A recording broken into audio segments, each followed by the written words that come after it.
Bienvenue à toutes sur Prends ce qui te parle, le podcast pour les femmes qui veulent pleinement se reconnecter à elles, particulièrement après être sorties d'une relation un peu toxique ou tout du moins d'une rupture douloureuse. Comment le yoga et la lune peuvent nous aider à guérir? Comment guérir avec le yoga et la lune? Eh bien justement cette peine de cœur, ce cœur qui a été peut-être un peu abîmé par cette relation toxique ou douloureuse, c'est le sujet que je vous propose dans l'épisode du jour. Alors avant d'aller plus loin et avant que j'oublie parce que je me connais, je vous rappelle que je vous offre mon petit programme sororité et cycle lunaire. Donc justement, ça va être 4 séances de yoga et rituels de lune. Alors je vous promets pas du tout une guérison de l'âme avec ce programme, mais c'est pour moi déjà une première petite étape de connexion à soi, de connexion au yoga, de connexion à la lune. Et donc vous avez jusqu'à ce dimanche 22 décembre pour vous inscrire. Vous allez recevoir directement les 4 pratiques d'un coup. Donc des 4 rituels de lune avec une séance de yoga associée. Voilà. Donc n'hésitez pas à vous inscrire, c'est complètement gratuit. Alors, comment ça fonctionne le yoga? Comment on guérit?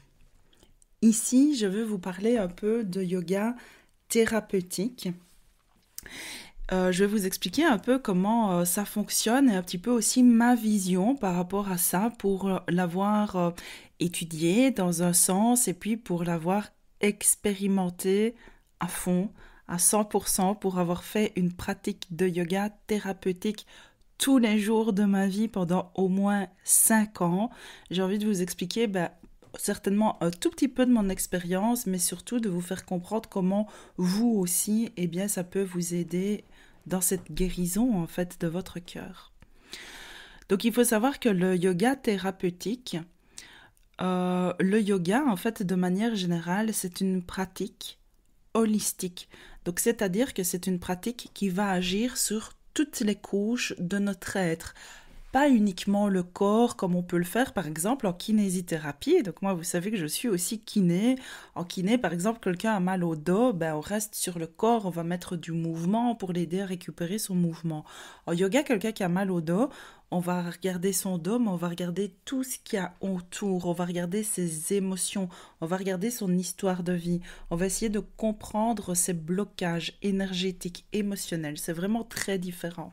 Moi ici, je vais vous parler de la guérison vraiment du cœur, de la reconnexion à soi pour pouvoir être soi, pour pouvoir vivre bien dans son corps, pour pouvoir être heureuse et pour se reconnecter tellement fort à soi, et bien qu'à l'avenir, on ne tombe plus dans ce genre de relations toxiques et qu'on apprenne vraiment à s'aimer, à se respecter, de manière justement à vibrer toute notre authenticité et attirer prochainement des personnes qui nous conviennent et avec qui on est heureuse. Alors comment ça fonctionne du coup le yoga thérapeutique, maintenant que vous avez un peu compris que c'est holistique? Eh bien c'est simple, c'est simple, vous allez voir c'est un grand mot quand je dis ça. Une fois qu'on a compris comment fonctionne le yoga, et je pense que moi en tout cas je ne l'ai pas compris à 100%, mais je ne ressens pas le besoin, j'ai pas besoin de comprendre le yoga à 100%. Parce que ce que j'ai compris, j'ai déjà suffisamment d'outils du yoga, j'ai suffisamment de la philosophie du yoga, j'ai suffisamment compris comment ça fonctionnait pour pouvoir proposer quelque chose de pertinent et d'efficace. En fait, dans le yoga, quand on a une personne en face de nous, eh bien, c'est pas compliqué, on va lui proposer les outils du yoga qui viennent apporter à la personne ce qui lui manque. Soit on vient lui apporter quelque chose qui lui manque dans son énergie pour son système holistique, soit on vient faire en sorte, à travers les outils du yoga, d'apaiser chez la personne quelque chose qu'elle a en trop. Donc en fait, voilà, on a une balance en face de nous. on comprend la personne d'un point de vue holistique. Alors, c'est pas si simple que ça, il y a plein de choses à savoir par rapport au yoga, etc., par rapport aux énergies, par rapport à l'Ayurveda, c'est vraiment très très complet. Mais de manière générale, on a la personne en face de nous, on se demande est-ce qu'elle a quelque chose qui est trop présente à l'intérieur d'elle, dans le sens où cette chose qui est trop présente est en train de la déséquilibrer. Et si c'est le cas, on va lui mettre des outils qui permettent d'apaiser cette chose-là, ou est-ce que la personne a quelque chose en trop peu, en trop faible? Et auquel cas, on va faire en sorte de donner des outils qui augmentent cette chose-là chez la personne. Dit comme ça, j'espère que déjà vous comprenez un petit peu l'idée, même si vous ne voyez pas trop où je veux en venir, quels sont les outils, quelles sont ces choses en trop ou en trop peu.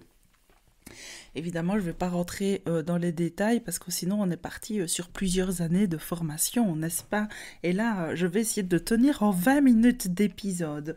Donc maintenant que vous avez compris ça, par rapport au yoga, je vais quand même prendre une petite note que j'avais préparée, sinon je vais partir dans tous les sens, comme toujours.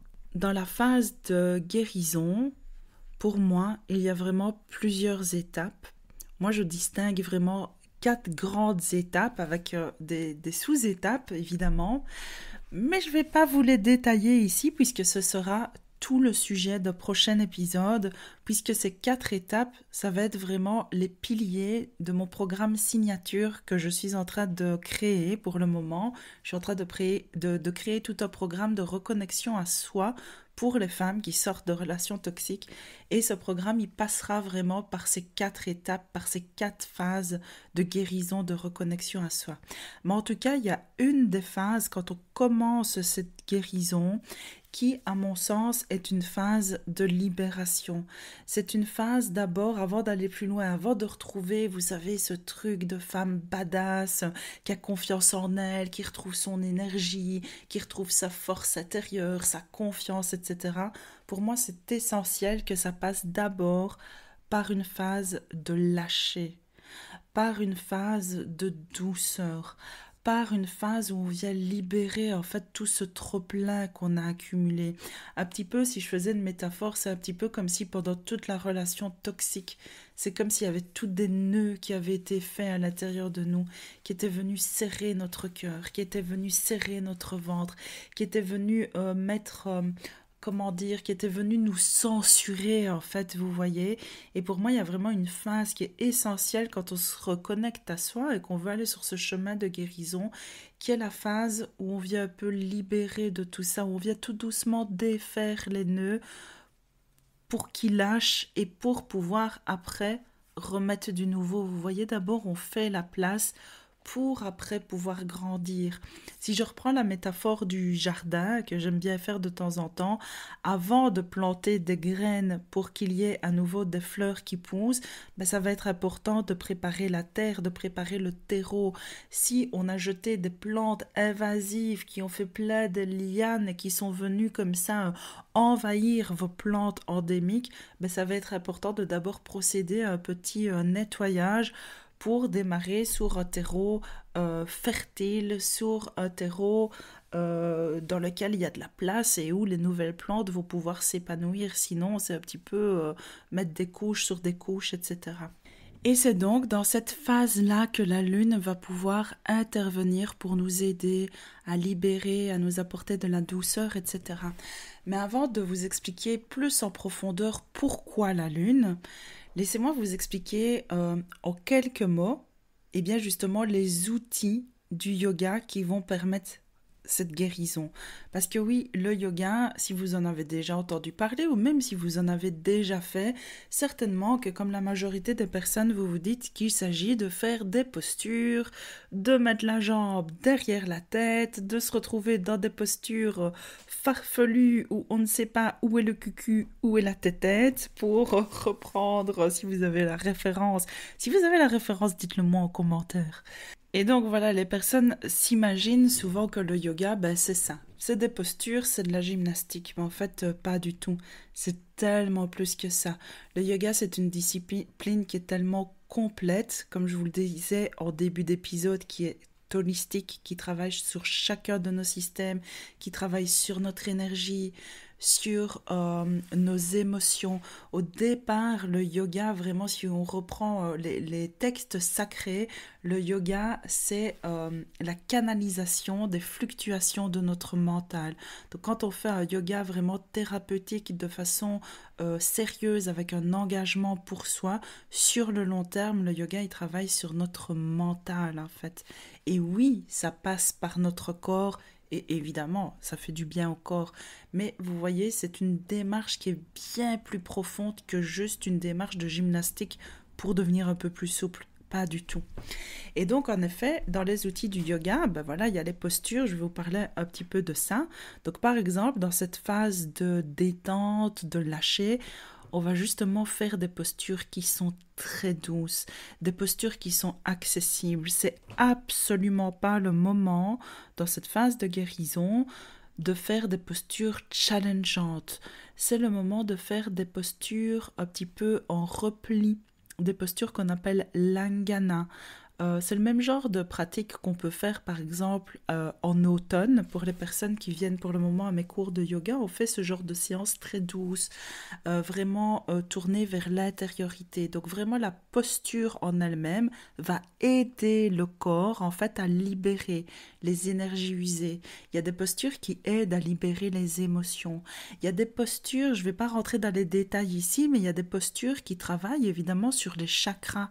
Ici, on va travailler sur premier chakra, deuxième chakra. Vous voyez, on est vraiment à la base. Et combiné aux postures, parce qu'évidemment, ça ne va pas suffire, sinon on fait de la gymnastique. Évidemment, il y a la respiration. Donc là aussi, il y a certaines manières de respirer qui vont favoriser cette connexion aux émotions, qui vont favoriser cette détente, qui vont favoriser ce lâcher-prise. Et il y a aussi la concentration.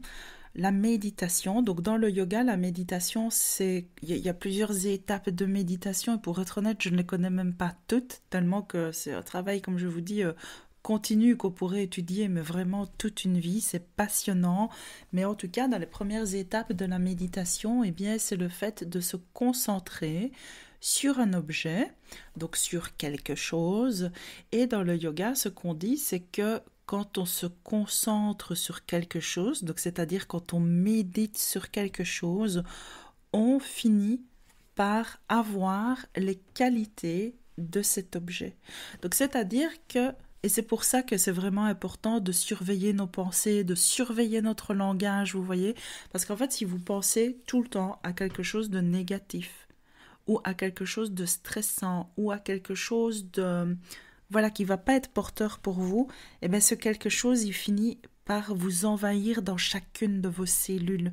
Vous voyez ce que je veux dire? Donc si vous pensez tout le temps à votre ex, si vous pensez tout le temps au mal qu'il vous a fait, en fait c'est une façon quelque part d'entretenir ce mal à l'intérieur de soi.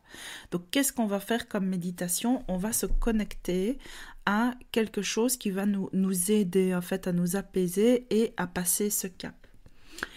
Et bien voilà, je vais directement faire la transition sur la lune avec ça. Donc, dans cette cette première phase de reconstruction, de retour à soi, où on cherche l'apaisement, on cherche l'introspection, on cherche à libérer, etc.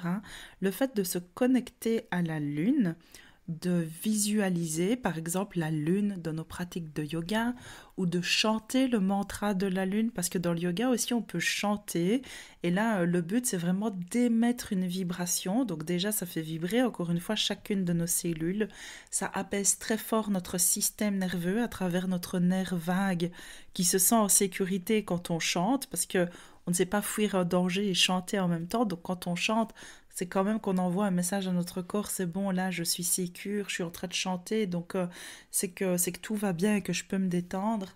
Et puis dans le yoga, il y a aussi cette idée que quand on chante, les mots en sanskrit, de toute façon les mots même en français, dans toutes les langues, les mots contiennent l'énergie de ce qu'ils représentent. Donc encore une fois, si vous parlez tout le temps de votre ex et du mal qu'il vous a fait, eh bien vous êtes en train de déployer cette énergie-là. Alors que quand vous chantez un mantra à la lune, ben vous êtes en train de faire vibrer l'énergie de la lune. Quand vous chantez le mantra de la paix, vous êtes en train de faire vibrer l'énergie de la paix. C'est pour ça qu'on chante aussi. Alors maintenant, pourquoi la lune? Quelles sont les qualités de la lune? Pourquoi on va se concentrer sur la lune à tel point qu'on va finir par avoir de ces qualités? Les qualités de la lune, tout d'abord, c'est que c'est de la lumière.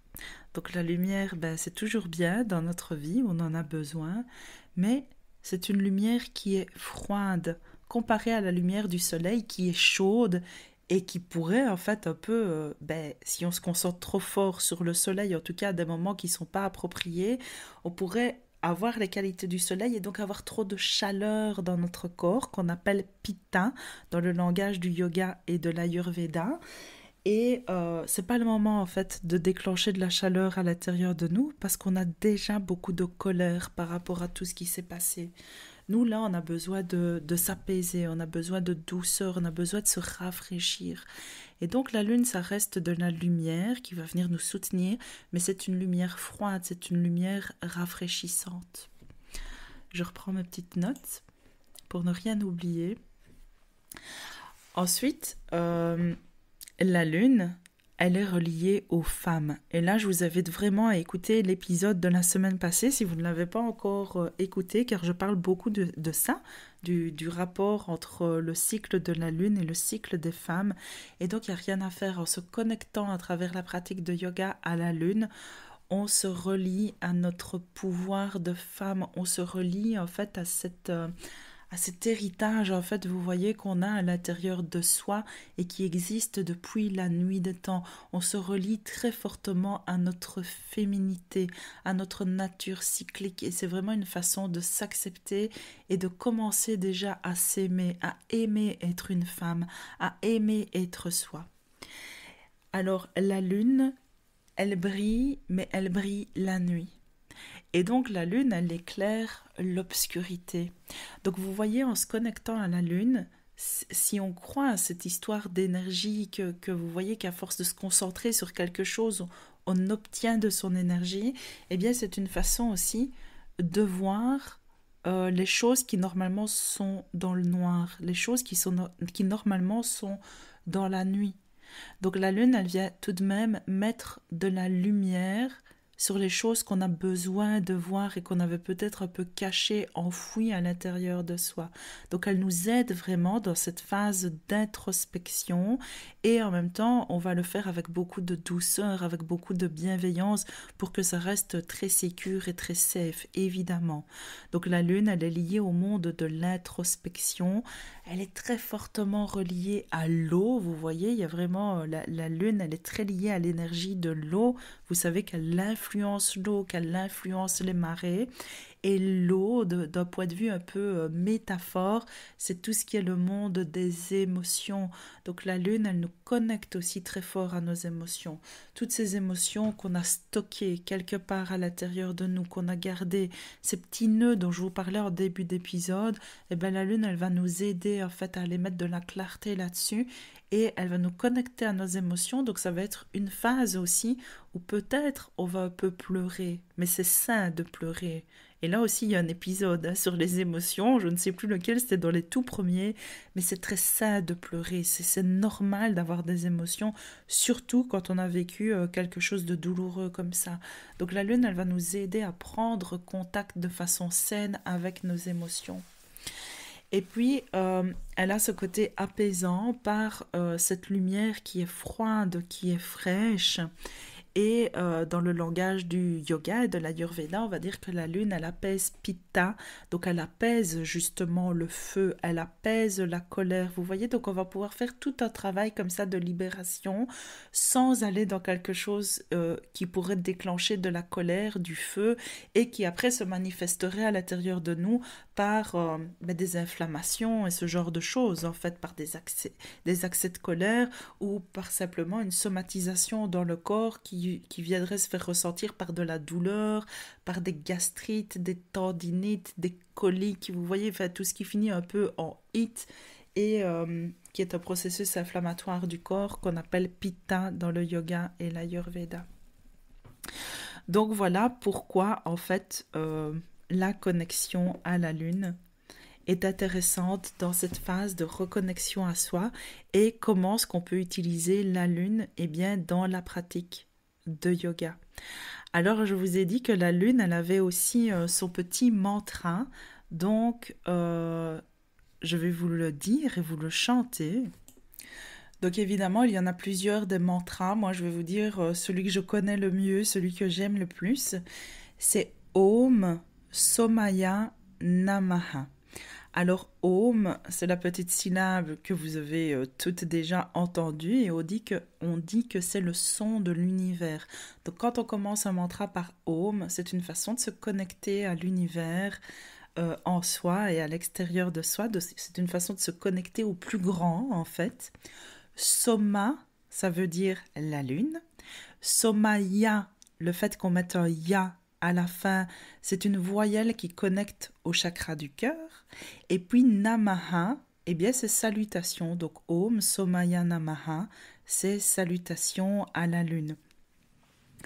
Si vous avez envie de l'écouter puis de le refaire peut-être de vous-même après, n'hésitez pas, je vais le chanter, mais de toute façon, ce mantra, je l'ai mis quand même quelques fois dans les pratiques du cycle sororité et cycle lunaire. Je vous rappelle que c'est un petit programme de 4 séances, c'est gratuit, c'est offert jusqu'à ce dimanche 22, donc n'hésitez pas à le télécharger et je vous fais le mantra immédiatement.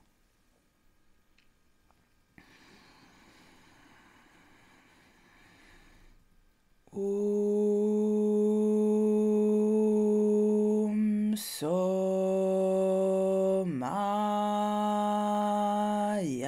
Namaha.